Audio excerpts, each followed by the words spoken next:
За сайн байцгаана уу? Энэ удаагийнхаа хичээлээр Excel програмд анхан шатны тохиргоонуудыг хэрхэн хийж сурах талаар тайлбар өгье.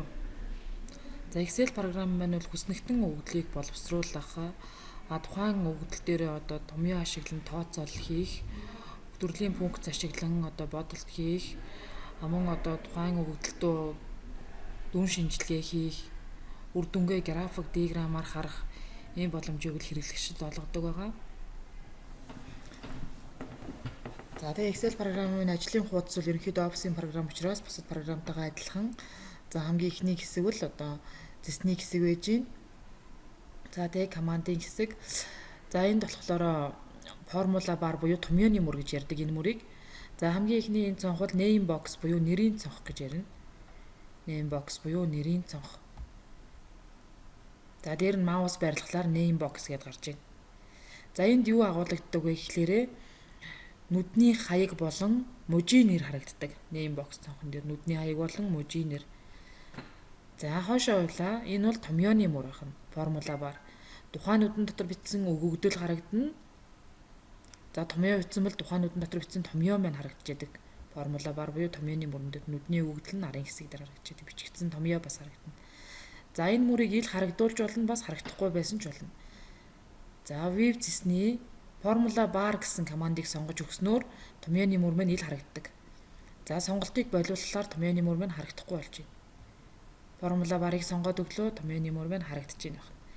За дараагаар нь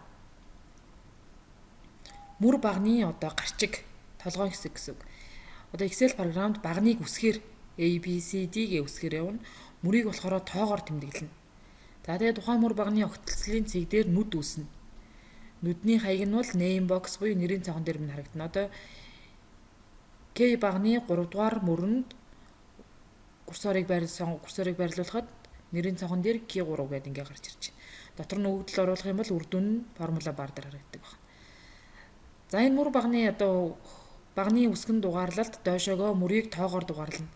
Үүнийг бас ил харуулж болно, харуулахгүйсэн ч болно. Headings гэсэн командыг сонгож өгснөөр мөр багны дугаар маань харагддаг байна. View-ний headings гэсэн командыг сонгож өгснөөр тоо болон үсгэн дугаар маань харагддаг байна. За үүний дараагаар Excel програм маань үндсэн ажлын хуудас. За ажлын хуудас нь харагдахад бол торлсон хэлбэртэй харагдаж байна. Тор хэлбэрээр. Энэ маань бол хэвлэлт өгөхөд бол цагаан цаас байх ёстой. Хэвлэхэд бол харагддаггүй. Зөвхөн ажиллах орчин дээр л харагдаж өгдөг. За ингээд Ctrl P гээд хэвлэх команд өглөөр зөвхөн хүснэгт маань харагдана, бусад хэсгээрээ бол цагаан харагдаж байгаа. Энэ маань хүснэгт үүсгэж зурхад ажиллах орчныг хөнгөвчилж өгөх зорилгоор ийм тор оруулж ирдэг гэсэн. За мөн энэ торыг харсан ч болно, харахгүйсэн ч болно. Grid line. View-ний grid line командыг сонгоогүй тохиолдолд тор маань харагдахгүй. Grid line-ыг сонгоод өглөө ажлын хуудсанд маань торлсон дэлгэц маань харагдчихдаг байна. За үүний дараагаар ажлын хуудасаа ямар хэлбэрээр харах вэ гэд хуудасаар нь ялгаж харъя гэх юм бол page layout гэсэн сонголтыг сонгоод өглөөр Word програм шиг Excel маань хуудасаараа ялгарч харагддаг. Тухайн өгөгдөл маань хуудсандаа багтсан байна уугүй байна уу? Толгойн текстэн дээр ямар өгөгдөл байна, ямар мэдээлэл байна эдгээрийг харъя гэх юм бол page layout гэдэг дээр дараад өчөж болдог. За бас дараагаар нь тухайн хуудасны өгөгдөл нь хэтэрхий их болоод хуудсандаа багтахгүй байх юм бол бас page layout гэсэн зэснээс scale гэсэн командыг маш их ашигладаг. Scale. За энэ болохоор хуудасны харагдах байдлыг нэмж харна. Ингээд 100-аас дээш яваад эхлэх өгөгдөл маань хуудаснасаа гараад эхэлнэ. Ингээ хуудаснасаа гараад 2 хуудсанд байгаад байгаа өгөгдлийг багтаа их юм бол scale-ийг багасгаж өгөөд өгөгдлөө жижигрүүлээд хуудсандаа багтааж өгж болдог. Scale командаар хүснэгтэн өгөгдлөө ихсгэж багасгаж хуудсандаа багтааж хардаг байна. За дараагаар нь энэ сонголтоо болиулаад нормал дээр тавихлаар ажлын хуудас маань эхний нормал түвшин дээр харагдана. За үүний дараагаар доошоогоо төлбөрийн мөр харагдаж байна. За энэ болохоор ямар шийт дээр буюу ажлын хуудсан дээр Excel програм дээр ажлын хуудсыг шийт гэж нэрлэнэ. Энд шийт 1, шийт 2, шийт 3 гэдэг ингээд өгөгдлүүд харагдаж байна. За тухайн шийтэд болохоор нэрийг өгөхдөө шийт 1 дээрээ маусаараа 2 удаа хурдан товчлоо. Нэрийг өчөөд өгнө.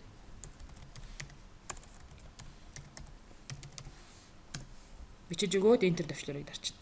За мөн тухайн шийт дээр mouse 2-ыг дараад rename гэд нэрээ өгж болно. Insert гэд шинээр sheet нэмж оруулж өгж болно. Worksheet буюу ажлын хуудас нэмж оруулна. Mouse 2-ыг дараад. За sheet 4. За sheet 4-ыг sheet 3-ын ард авиж хийх юм бол mouse 1-гээ дараад чирлээ. За энд сум зааж тийм энэ хар сум маань л энд орно гэдгийг тодорхойлж өгч байна. За ингээд sheet-ийг зөөж болох нэ. За мөн sheet-д нэр өгөх, зөөх sheet-ийг хамгаалах, өнгө өгөх гэсэн сонголтууд явж байгаа. За одоо тэгвэл үндсэн одоо хүснэгт хийхэд ашиглагддаг үндсэн хэдэн командуудаа ашиглаж үзэх зорилгоор энэ хүснэгтийг хамтдаа хий. Жишээлх юм бол одоо нүдний загвар сонгох. Одоо байгууллагын нэр гэдгийн доогуур давхар зураас оруулжсэн. Энэ бол нүдний загвар сонгох байна. За тэгээд нүдийг өнгөөр бодох. За текстийн өгөгдөл болон тоон өгөгдлийг хүснэгтэнд одоо байрлуулах. Энэ бол одоо нормал төвшөнд. За босоо тэнхлэгийн дагуу байрлуулж өгөх. За нүдний голд байрлуулах. За энд болохоор үнийн мэдээлэлгээд доор байгаа хоёр нүдийг нэгтгэж өгсөн байна. Нүд нэгтгэх, мөр баг нь нэмэх гэсэн эдгээр сонголтуудыг явъя. За энэ гэснүүдийг хэдүүлээ ахаад эхнээс нь хийж үзье. За арын 2 дугаар хуудсан дээр хийгээд үзье. За жишээлх юм бол одоо байгууллагын нэр гэдгийг оруулахын тулд A, B, C, D гэсэн дөрвөн баган дээр байна. Тэгэхээр эндээ харалдаа дөрвөн баг нь идэвхжүүлээд хөмцсний стайл хэсгээс cell style гэдгээс нүднийхээ загварыг сонгоод өгнө. За анхлаар зураас маань ороод ирж байна. Энэ дээр энэ хэсэг дээр бол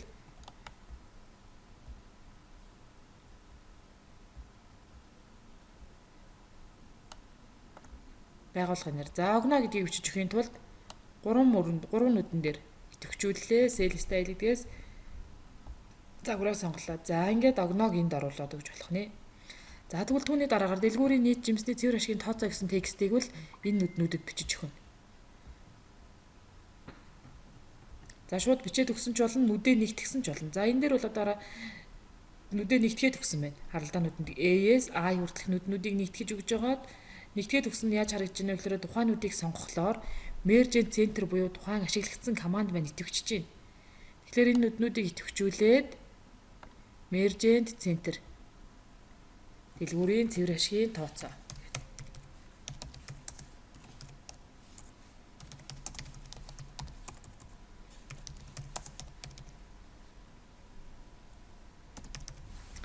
За ингээд текст дэвчээд өгнө. За тэгвэл дараагаар нь 1 2 3 4 5 6 7 8 9 багантай 8 9 мөртэй хүснэгт үүсгэе. 9 баг нь 9 мөртэй. За 1 4 5 6 7 8 9 багантай доошоогоо 9 мөртэй хүснэгт. За энд үүсгэлээ идэвхжүүллээ. За ингээд хүрээгээ хийж өгнө. Хүрээ шугам оруулж ихийн тулд хөмцсний фонт хэсгээс энэ дээр borders гэсэн хэсгээс all border гэсэн сонголтыг сонгоод хүрээ оруулаад ирнэ. За үүний дараагаар эхний хоёр мөр маань будалттай байна. За нүдэнд будалт хийхдээ хөмцсний фонт хэсэгт fill color гэсэн команд байгаа. Fill color.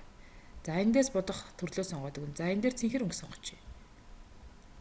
За цэнхэр өнгөийг сонголоо. За одоо тэгвэл хэдүүлээ. Энд. За эхлээд номер. За дараа нь жимсний нэр. За нэр нь. Тэгээд нэгжин товчлоод явчээ. За тэгээд хэмжих нэгжин болохоор килограммаар хэмжих нэгжтэй. За тэгээд үнийн мэдээлэл. Үнийн мэдээлэл. За энэ үнийн мэдээлэл гэдэг маань хоёр нүдэнд доороо хоёр багантай байгаа. Анхны үн, зарах үн. За энэ дээр анхны үн. Зарах үн. За ингээд хийгээд өглөөр тухайн өгөгдөл маань одоо нүдэндээ багтахгүй байх юм бол текстийг нүдэнд багтаахтаа мөр шилжүүлэх гэсэн командыг ашиглана. Текстийг нүдэнд багтаахтаа. Нүдэнд багтааж өгөгдлийг мөр шилжүүлэхдээ wrap text. Одоо жишээлбэл заавар зурган дээр байна. Microsoft Excel гэдэг бол Excel гэдэг маань дошоогоо мөр шилжээд ороод ирж байна. Анхны үнгээд нэг мөрөнд байгааг хоёр мөр болгоё. Wrap text дээр дарахлаар хоёр мөр болчихно. За зарах үн гэдгийг бас адилхан. За ингээ багтахгүй байх юм бол нүдээ сонгож байгаа wrap text. За тэгвэл нүд нэгтгэж өгөхдөө яах вэ гэхээр үнийн мэдээллийг одоо нүдээ нэгтгэе. Нэгтгэх нүднүүдээ идэвхжүүллээ. Mergent center гэсэн командн дээрээ дарлаа. Тухайн нүд маань нэгдэж байна. За энийг одоо өгөгдлөө голлуулаад эмх цэцтэй харагдуулахын тулд өгөгдлөө цэцлэх нүднүүдээ идэвхжүүллээ. За нүдний голд дээр дороосоо голдоо мөн баруун зүүн талаасаа ч гэсэн голдоо байрлана гэсэн сонголтыг сонгодог. За ингэхлээр өгөгдөл маань голлоод ирж байна. За тэгвэл дараагийн нүдэнд нь татвар 7%.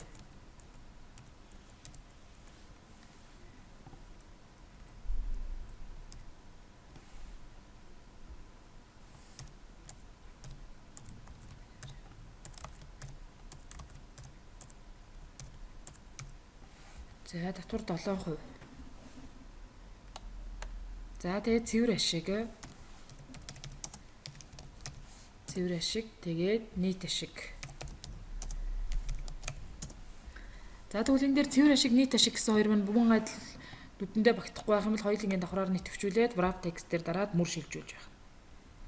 За одоо тэгвэл энд болохоор харалдаа нүднүүд маань ингээд нэгдээд ороод ирсэн байж гин тийм ээ.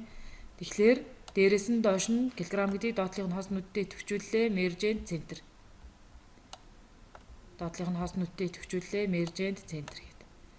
За ингээд нүд нэгтгэх зарчмаар хүснэгтийг толгойн хэсгийг үсгэж Mergent center. За энэ мөн ялгаагүй Mergent center гэдэг оруулаад өгнө. За тэгвэл бичигдэх байрлалын сонгохдоо яах вэ гэхээр одоо жишээлхэд цэвэр ашиг, нийт ашиг. За энэ өгөгдлүүдийг бүгднийг хөндлөн байралтай бичье. Тэгэхээр orientation гэсэн командыг ашиглана. Хөмцсний фонт хэсгийн orientation. Дарлаа. За эндээс харж байгаа энэ текстнийхаа зургийг харж байгаа сонгоцсон ч болно. Rotate text up гэсэн сонголт. Хамгийн зөв оновчтой сонголт байж чаддаг. За мөн дараагийн 3 багныг идэвхжүүллээ. Orientation дээрээ дарлаа, байрлана. Доороосоо дээшээ байрлалт. За ингээд өгөгдлөө нүдэндээ голлуулж өхийн тулд мөн адилхан голлуулах гэсэн командаа дараад өгнө. За тэгээд тодруулаад үе гарнаасаа Ctrl B. За энэ хүснэгтийг ингэж үсгэх нэ толгойн текстний хэсгийг. За одоо тэгвэл мөр багны хэмжээг өөрчлөе. Мөр багны хэмжээг өөрчлөхдөө за хамгийн хялбар арга нь одоо жишээлхэд нэр нэгж килограмм гэсэн 3 багныг ижил хэмжээтэй болгоё гэх юм бол багны дугаар буюу K үсгнээс M хүртэл идэвхжүүлнэ. За тэгээ хоёр багны хоорондын хязгаарын шугам гэж байгаа. Тухайн шугам дээр очихоор маусны төлөв хоёр тишээ сумтай байсан. Сум үүснэ. Энэ үед нь маус нэгээ 2 удаа хурдан давшаад өглөө. За ингэхээр идэвхтэй байсан 3 баг нь маань ижил хэмжээнд одоо нарийсч өгч байна. За мөн адилхан арын багнуудыг идэвхжүүллээ. Хоёр үсгний хоорондын хязгаарын шугам алин дээр нь ч байсан болно. Дараад өглөө. За ингээд нүднүүдийн хэмжээг нэг төвшөнд өөрчилж болдог байна. За тэгвэл одоо ажлын хуудсанд мөр нэмэхдээ, баг нь нэмэхдээ яах вэ гэхээр одоо энд дэлгүүрийн нийт жимсний цэвэр ашигын тооцоо гэсний дор хоосон мөр нэмье. Тэхийн тулд мөр нэмж байгаа газрынхаа доод одоо мөрийн дугаар дээр нь маус хоёроо дараад insert дарлаа. Тэгэхээр тухайн хэсэг дээр хоосон мөр нэмэгдэж орж ирж байна. Баг нь нэмэх нь мөн адилхан. За A багны урталт баг нь нэмэх юм бол A хэсгэн дээр маус хоёроо дарлаа, insert дарлаа. За мөн мөр баг нь нэмэх командыг хөмцсний cells хэсгийн insert гэсэн командаар гүйцэтгэж болдог.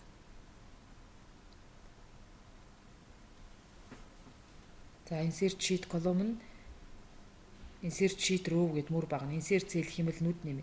Insert sheet хэмэл ажлын хуудсыг нэмнэ. За ийм сонголтуудаар мөр багныг бас нэмж оруулж болно. Хамгийн хялбар нь тухайн мөр баг нь нэмэх гэж байгаа газраа маус хоёроо дараад insert дарах юм бол маш хялбараар орж ирдэг байж байгаа. За энэ хэсгийг бодоггүй болгоё гэх юм бол no fill. За cell style-ийн нормал дээр нь тавья гэх юм бол ингээд хоёр хүснэгтэй дундуур нь салгаад өгч болж байна. За тэгвэл баг нь мөр устгахтаа яах вэ гэхээр тухайн багны үсгэн дээрээ маус хоёроо дараад delete. Мөн тухайн багны үсгэн дээр маус хоёрыг дарлаад delete дарна. За энэ баг. За мөн дараа нь мөр багны хэмжээг ижил хэмжээтэй өөрчлөх нь дахиад нэг сонголт нь. Одоо жишээлхэд 1-ээс 7 дугаар мөрийг ижил хэмжээтэйгээр сунгаж өгье. За тэгэхээр Excel-ийн өөрийнх нь мөрийн дугаар бол 6-аас 12 дээр байна. Энэ тоонуудын хооронд нь аль нь дээр нь чиж болно. Хязгаарын шугам дээр нь маусаа байрлуулад хоёр тишээ сум үсгэлэр нь маус нэгээ дараад доош нь татлаа. За хээжд хэсэгт нүдний өргөн харагдчихэв. За ингээд 28 см өргөнтэй татлаа гэхээр идэвхтэй байсан мөрүүд маань бүгд ижил хэмжээнд сунж өгч. Буцаагаад баг зэрэг агшаа хийх юм бол бас л мөн хязгаарын шугам дээр маусаа дарлаа, баг зэрэг агшаалаа. Окей. За ингээд мөр багны хэмжээг өөрчилж өгдөг байх нэ ингэж. За одоо тэгвэл дараагийн нэг ойлголт нь бол ажлын хуудаа өгөгдөл дээр томьёо бичих. За томьёог пункт ашиглаад бичиж болно, бас арифметик логик үйлдэлүүдэд ашиглаад бичиж болно. За арифметикийн дөрвөн үйлдэл бол нэмж хасах үржих хуваах, логикийн үйлдэлүүд нь их бага, их буюу тэнцүү, бага буюу тэнцүү гэсэн үйлдэлүүдийг ашиглаад томьёо ашиглан тооцоол хийж болно. За томьёо бичихийн тулд тухайнууд нь заавал тэнцүүгийн тэмдгийг тавьсан байх хэрэгтэй. За энэний одоо жишээлхэд татвар 7% нь бодъё. Ашигийн 7%. За цэвэр ашгийг бодохдоо тэнцүү тавилаа. Анхны үнээсээ, зарах үнээсээ анхныхаа үнийг хасна. Тэгэхээр энэ хоёрын дундаас олж байгаа цэвэр ашиг олдно. Энийг үржидэг нь 7%-аараа үржүүлээд өгнө.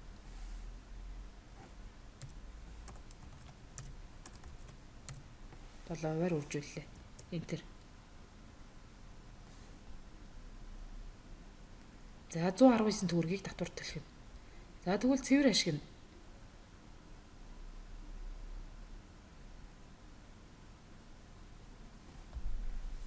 тэнцүү тавилаа. Цэвэр ашиг бодохдоо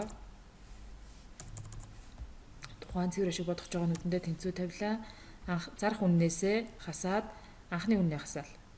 Эннээсээ татвар төлж байгаа 119 төгрөгөө хаслаа. Энтер. За энэ бол тухайн дэлгүүрийн нэг хил алимнаас олж байгаа цэвэр ашиг нь байна. 1580 төгрөг.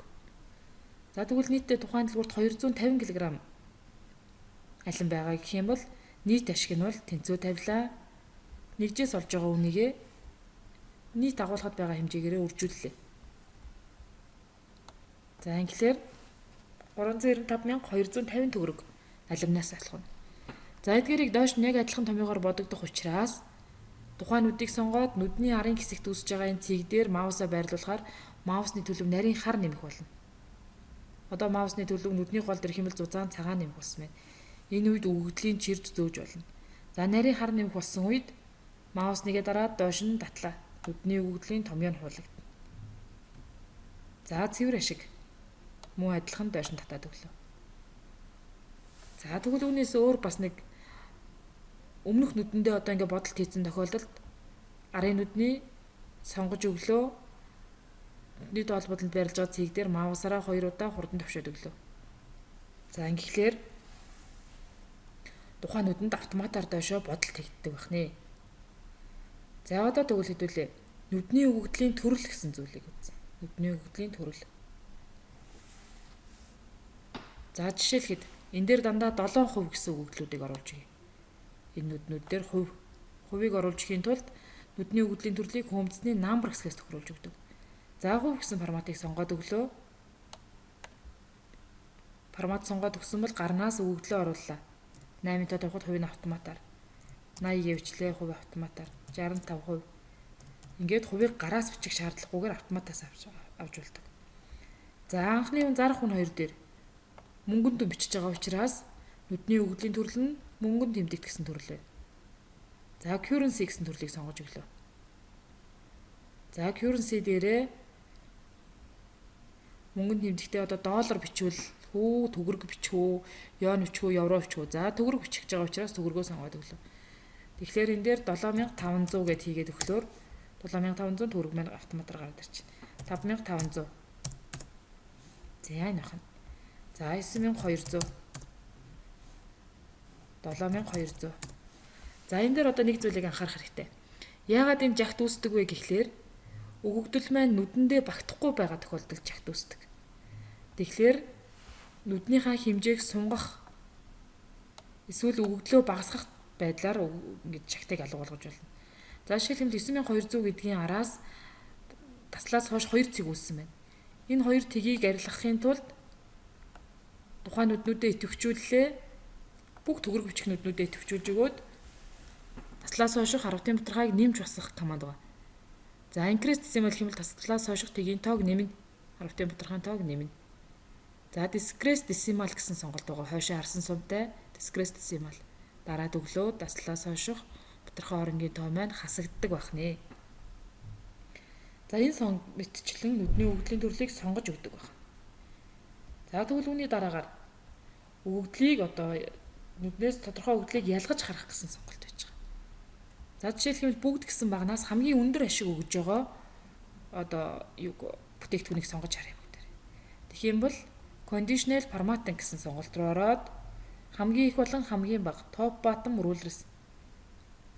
За эдгээрийн дэлгэрэнгүй болохоор лекцийн тэмдэглэлээр явцсан байгаа учраас та бүхэн лекцнээсээ хараараа дэлгэрэнгүй тайлбаруудыг top bottom rulers гэдэг рүүгээ орлоо. За эндээс хамгийн их өгөгдлүүд нь топ 10 items. За хамгийн их 2 бүтээгдэхүүнийг харъя. Хамгийн өндөр ашиг өгж байгаа 2 бүтээгдэхүүнийг харъя гэх юм бол энэ дээр 2 гэсэн тоог хийгээд өгнө. 2 тоог ялгаад ямар өнгөөр ялгаж харах вэ гэхээр за ногоон өнгөөр ялгаж харъя гэх юм бол окей. Тэгэхээр хамгийн өндөр нь алим жүрч 2 байна. За дунджаас дээш ашиг өгж байгаа бүтээгдэхүүн нь аль вэ гэдгийг харъя гэх юм бол condition ахаад өгөгдлөө идэвхжүүлнэ. Өгөгдлөө идэвхжүүлээд conditional formatting руугаа орлоо. Top bottom rulers above average дунджаас дээш. За дунджаас дээш болохоор тоор kiwi 2-оос босд. Kiwi sleeve 3-аас босд нь дунджаас дээш түвшний ашиг өгж байна гэдгийг ингээд ялгаад хардаг байна. За мөн одоо зарах үн дээр хамгийн өндөр үнэтэй бүтээгдэхүүнийг ялгаж харъя гэдэг юм бол conditional formatting icon set гэдэг дүрсээр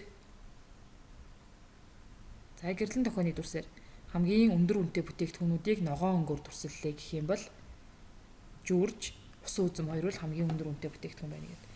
Ингээд conditional formatting гэсэн команд маань хүснэгтэн өгөгдлөөс тодорхой өгөгдлийг нөхцөл хангасан өгөгдлийг ялгаж харах үүрэгтэй. Нөхцөл хангана гэхлээр бидний сая хамгийн одоо их хамгийн өндөр ашиг өгж байгаа 2 бүтээгдэхүүн. Эсвэл дунджаас их бүтээгдэхүүнүүдийг ингэж харж байна гэсэн үг байна. За одоо тэгвэл эсвэл 100-аас доош одоо килограмтай байгаа бүтээгдэхүүнүүдийг ялгаж харъя гэх юм бол 100-аас доош идэвхжүүлээ conditional formatting-д дарлаа. Бага буюу тэнцүү less than. За энэ дээр 100-аас бага бүтээгдэхүүнүүдийг харъя. За өнгөөр ялгах нь улаан өнгөөр текстийг харуулна. За эсвэл бүр тодруулаад улаан гэрэлтэй өнгөөр гэсэн сонголт. Окей дарлаа. За тэгэхээр 100-аас доош килограмтай жимснүүд бол тоор, kiwi, sleeve байна гэдэг.